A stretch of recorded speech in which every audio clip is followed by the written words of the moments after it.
Voici l'audio du commentaire concernant Deutéronome, chapitre 9, les versets 1 à 7. Écoute Israël, tu vas aujourd'hui passer le Jourdain, pour venir prendre possession de nations plus grandes et plus puissantes que toi, de grandes villes fortifiées jusqu'au ciel, d'un peuple grand et de haute taille, les fils d'Anak, que tu connais et dont tu as entendu dire, qui pourrait tenir contre les fils d'Anak? Reconnais aujourd'hui que l'Éternel ton Dieu marche lui-même devant toi, comme un feu dévorant. C'est lui qui les détruira, c'est lui qui les humiliera devant toi, et tu les déposséderas, tu les feras périr promptement, comme l'Éternel te l'a dit. Lorsque l'Éternel ton Dieu les repoussera devant toi, ne dis pas en ton cœur, c'est à cause de ma justice que l'Éternel me fait entrer en possession de ce pays. Car c'est à cause de la méchanceté de ces nations que l'Éternel les dépossède devant toi. Non, ce n'est pas à cause de ta justice et de la droiture de ton cœur que tu entres en possession de leur pays, mais c'est à cause de la méchanceté de ces nations que l'Éternel, ton Dieu, les dépossède devant toi. Et c'est pour confirmer la parole que l'Éternel a juré à tes pères, à Abraham, à Isaac et à Jacob. Reconnais donc que ce n'est pas à cause de ta justice que l'Éternel, ton Dieu, te donne ce bon pays pour que tu en prennes possession. Car tu es un peuple à la nuque raide. Souviens-toi, n'oublie pas de quelle manière tu as hérité l'Éternel ton Dieu dans le désert. Depuis le jour où tu es sorti du pays d'Égypte jusqu'à votre arrivée dans cet endroit, vous avez été rebelles contre l'Éternel. Commentaire. L'Éternel aime son peuple. Il le reprend, il le corrige, il lui parle, il lui pardonne. Mais le peuple sait-il que son Dieu peut aussi l'effacer de son livre de vie? Autant dans l'Ancien Testament que dans le Nouveau, nous voyons que le Seigneur parle de radier des enfants désobéissants. Deutéronome, chapitre 9, verset 8. À Horeb, vous avez hérité l'Éternel, et l'Éternel fut en colère contre vous, jusqu'à vouloir vous détruire. Matthieu, chapitre 7, versets 21 à 23. Quiconque me dit Seigneur, Seigneur, n'entrera pas forcément dans le royaume des cieux, mais celui-là seul qui fait la volonté de mon Père qui est dans les cieux. Beaucoup me diront ce jour-là, Seigneur, Seigneur, n'est-ce pas en ton nom que nous avons prophétisé, en ton nom que nous avons chassé des démons, en ton nom que nous avons fait beaucoup de miracles? Alors je leur déclarerai, je ne vous ai jamais connu. Retirez-vous de moi, vous qui commettez l'iniquité.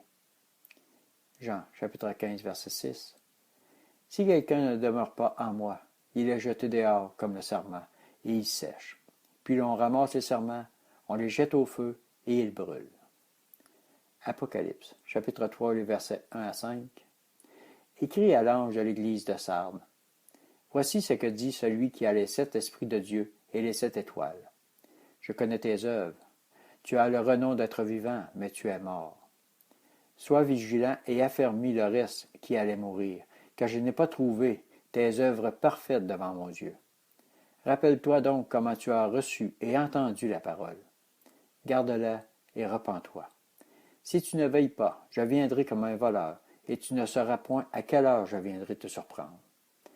Cependant, tu as à Sardes quelques hommes qui n'ont pas souillé leurs vêtements. Ils marcheront en vêtements blancs parce qu'ils en sont dignes. Ainsi, le vainqueur se vêtira de vêtements blancs. Je n'effacerai pas son nom du livre de vie, et je confesserai son nom devant mon Père et devant ses anges. Apocalypse, chapitre 3, les versets 15 à 19. Je connais tes œuvres, tu n'as ni froid ni bouillant. Si seulement tu étais froid ou bouillant. Ainsi, parce que tu es tiède et que tu n'es ni froid ni bouillant, je vais te vomir de ma bouche.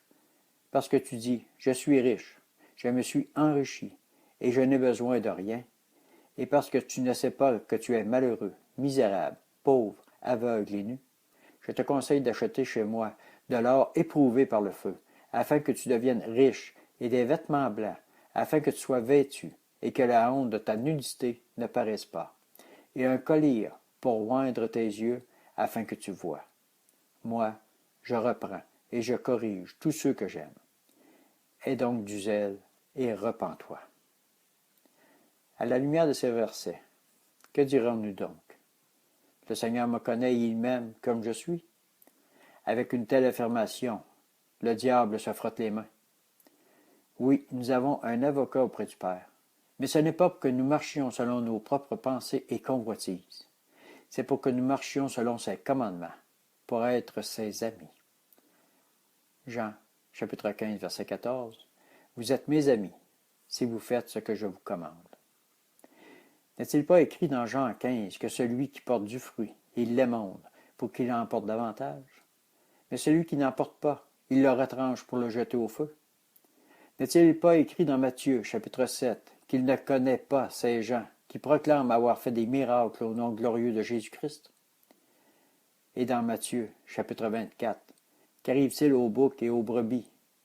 Les boucs sont synonymes de nuques raides, qui n'en font qu'à leur tête, qui vivent selon eux, et qui ne sont pas riches pour les œuvres du Seigneur.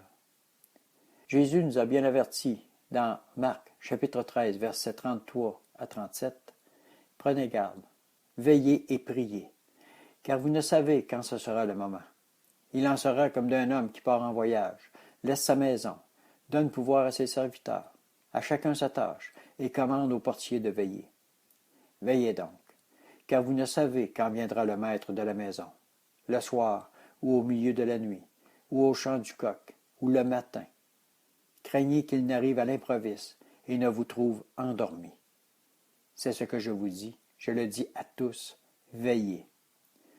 Oui, en donnant ta vie au Seigneur, ton nom est inscrit dans le livre de vie. Mais lors de ta comparution, il sera décidé s'il y reste ou non. 2 Corinthiens chapitre 5 verset 10. Car il nous faut tous comparaître devant le tribunal du Christ, afin qu'il soit rendu à chacun, d'après ce qu'il aurait fait dans son corps, soit en bien, soit en mal. Tu as donné ta vie, ce n'est pas pour en faire ce que tu veux, mais ce que lui te demande, ce que lui te commande. Pense-y avant qu'il ne soit trop tard. Oui, le Seigneur t'aime, mais le Seigneur n'ira pas contre sa parole. Il te commande de porter du fruit, et que ta foi ne soit pas inerte. Jacques, chapitre 2, les versets 14 à 20. Mes frères, à quoi bon dire qu'on a la foi si on n'a pas les œuvres? Cette foi peut-elle sauver? Si un frère ou une sœur sont nus et manquent de la nourriture de chaque jour, et que l'un d'entre vous leur dise « Allez en paix, chauffez-vous et rassasiez-vous », sans leur donner ce qui est nécessaire au corps, à quoi cela sert-il? Il en est ainsi de la foi. Si elle n'a pas d'œuvre, elle est morte en elle-même. Mais quelqu'un dira, toi, tu as la foi, et moi j'ai les œuvres. Montre-moi ta foi sans les œuvres, et moi par mes œuvres je te montrerai ma foi. Tu crois qu'il y a un seul Dieu? Tu fais bien. Les démons le croient aussi et ils tremblent. Mais veux-tu comprendre, homme vain, que la foi sans les œuvres est stérile? Oui, le Seigneur t'aime, c'est le péché qu'il déteste.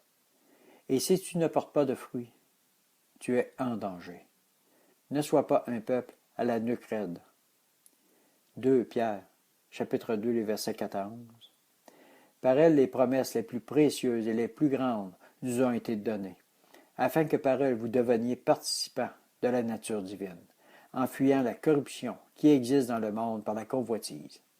À cause de cela même, faites tous vos efforts pour joindre à votre foi la vertu, à la vertu la connaissance, à la connaissance la maîtrise de soi, à la maîtrise de soi la persévérance, à la persévérance la piété, à la piété la fraternité, à la fraternité l'amour.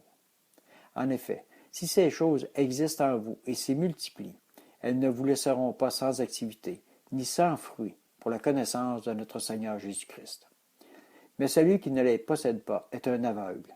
Il a les yeux fermés. Il a mis en oubli la purification de ses anciens péchés.